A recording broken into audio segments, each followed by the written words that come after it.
You are dying not from a lack of air, but from the suffocating weight of a version of yourself that does not exist.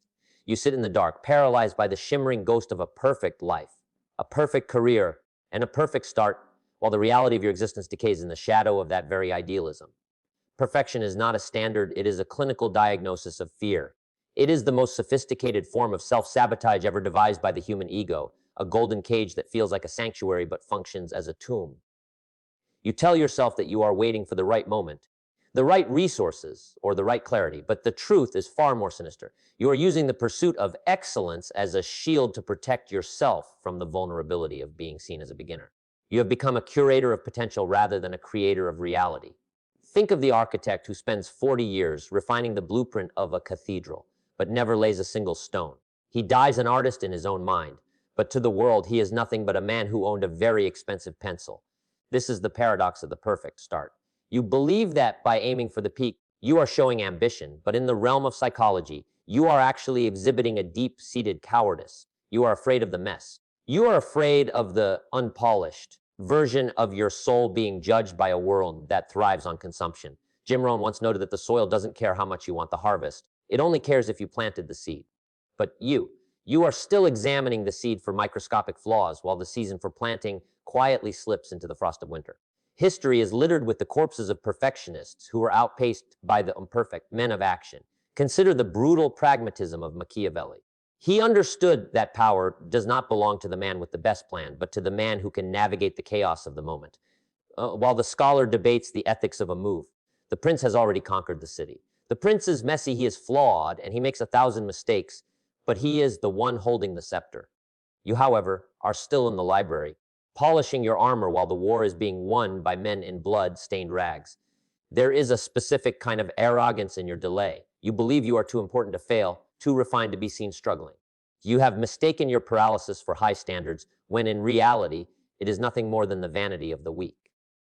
But there is a deeper, more dangerous truth we haven't touched yet, a mechanism within your own brain that rewards you for the fantasy of perfection while punishing you for the labor of progress. When you visualize your perfect future, the body, the bank account, the impact, your brain releases a hit of dopamine.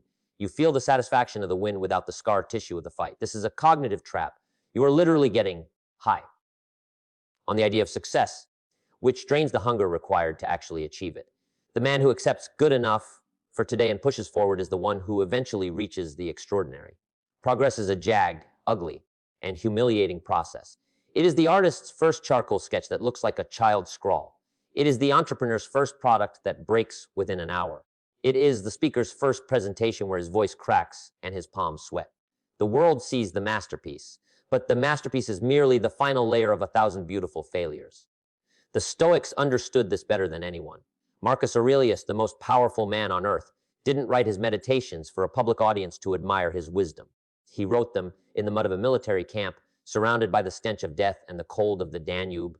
He wasn't trying to be a perfect philosopher. He was trying to survive the day without losing his soul. He focused on the next right action, the next small bit of progress. He knew that the universe is change, and to resist change in the name of a perfect static state is to resist life itself. You are trying to be a statue in a world that demands you be a river. A statue is perfect, but it is dead. A river is muddy, it is chaotic, and it carries debris, but it moves. And in that movement lies its power. We live in a digital panopticon where we are constantly shown the after photo, but never the during.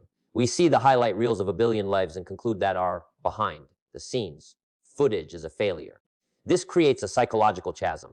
We look at the polished finish of a Jim Rohn seminar and forget the years he spent in obscurity, failing at sales, struggling to articulate his thoughts, and facing the crushing weight of his own inadequacies. He didn't become a master by avoiding the mess. He became a master because he was willing to be the fool longer than anyone else. The fool is the precursor to the savior. If you aren't willing to be a laughingstock for a year, you will never be an icon for a century. Every time you choose to wait for perfection, you are casting a vote for your own irrelevance. You are telling the universe that your ego is more important than your contribution. This is the dark side of the high achiever mindset. It's a form of narcissism. You think the world is watching you, waiting for you to stumble so they can mock you. Newsflash, the world doesn't care about you. People are too busy drowning in their own insecurities to notice your mediocre first draft. This realization should be liberating, yet you use it as a reason to hide. You use the vastness of the world as an excuse for your own smallness. But even as we discuss the virtue of the messy start, there is a hidden cost to this philosophy that most are too afraid to mention, a price that must be paid in the currency of your own identity. To choose progress over perfection is to accept the death of your idealized self. You have to kill the version of you that could be great and become the version of you that is mediocre. This is a psychic trauma. We cling to our potential because as long as it remains potential, it is infinite. Once we take action, it becomes finite. It becomes measurable. It becomes something that can be critiqued. Many choose to live in the infinite world of what if, because the finite world of what is feels like a prison. But the prison isn't the reality. The prison is the dream. The dream is what keeps you stagnant. The dream is what keeps you broke. The dream is what keeps you lonely. Jim Rohn spoke about the discipline of the few versus the excuses of the many. The many excuse themselves because the conditions aren't perfect. The few realize that conditions are never perfect. If you wait for all the lights to turn green before you leave your house, you will never start your journey. You must learn to drive in the dark, seeing only as far as your headlights reach, trusting that as you move forward, more of the road will be revealed. This is the essence of faith, not a religious faith, but a functional faith in the process of iteration. Consider the law of the harvest. You cannot bargain with the soil. You cannot say, give me a perfect wheat stalk, and then I will plant the seed. You must give to the earth first in the form of labor, sweat, and the risk of a bad season. Only then, through the slow and imperfect process of growth, does the harvest appear. You are trying to skip the growing season because you find it aesthetically displeasing. You want the golden fields without the mud on your boots. But the mud is where the nutrients are. The mistakes are where the data is. Without the feedback loop of failure, you are flying blind in a storm of your own making. However, the most terrifying realization is not that you are failing to start, but that your delay is actually a slow motion suicide of your future potential. Every day you don't act, the muscle of your will atrophies. You are training yourself to be a spectator. You are becoming a connoisseur of other people's work, a critic who knows the price of everything and the value of nothing. The dark psychology of the critic is that he attacks the imperfect work of others to justify his own inaction. If he can prove that your progress is flawed, he feels better about his own stagnation. Do not listen to the critics, and more importantly, do not be the critic of your own soul. The internal critic is a liar who speaks in the voice of your parents, your teachers, and your worst enemies. It tells you that if it's not perfect, it's not worth doing. This is a demonic whisper designed to keep you small. So true power comes from the realization that done is better than perfect. A finished project that is 70% of what you imagined is infinitely more valuable than a 100% perfect idea that exists only in your neocortex. In the real world, 70% is the passing grade. In the real world, 70% gets you paid. In the real world, 70% builds a bridge that people can actually cross. The remaining 30% is found in the doing, not in the thinking. You cannot think your way into a new way of acting. You must act your way into a new way of thinking. This is the fundamental law of transformation. As you sit there listening to these words, you might feel a flicker of motivation. But motivation is a fickle mistress. It leaves when the room gets cold. What you need is the cold, hard steel of discipline. It's the discipline to be low quality until you can be quality. Jim Rohn famously said, work harder on yourself than you do on your job. Working on yourself doesn't mean reading more books. It means subjecting yourself to more reality. It means putting your ideas into the marketplace and letting the marketplace punch them in the face.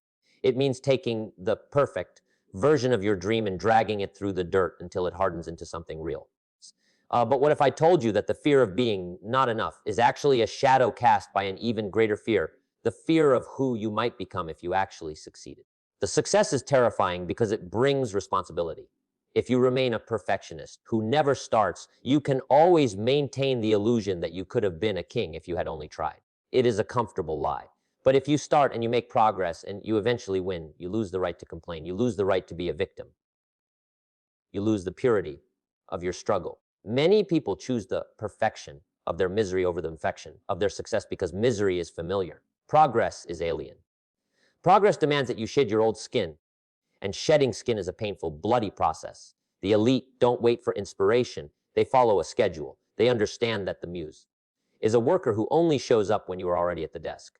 If you wait for the perfect mood, you are a slave to your biology. If you act regardless of your mood, you are the master of your destiny. This is the principle of progress in its rawest form.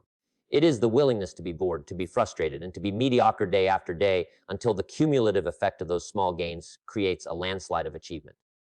It is the compound interest of effort. So think about the sheer violence of a seedling breaking through concrete. It isn't a perfect process. The plant is twisted, it's scarred, and it has to fight against the crushing weight of the world just to see the sun. It doesn't ask for a clear path. It creates one through the sheer persistence of its growth.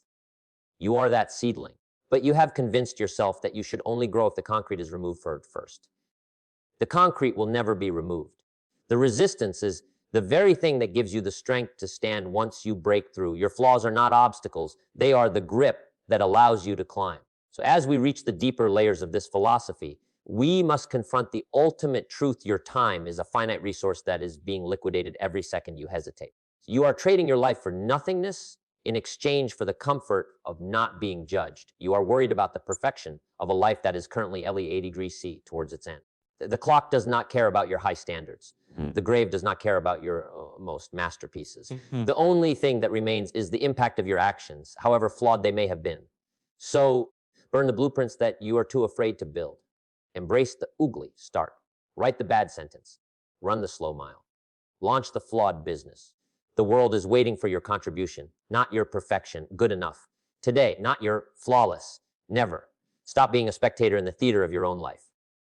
The curtain is already up, the lights are blinding, and the audience is waiting. It doesn't matter if you forget your lines or trip over your feet. All that matters is that you stay on the stage.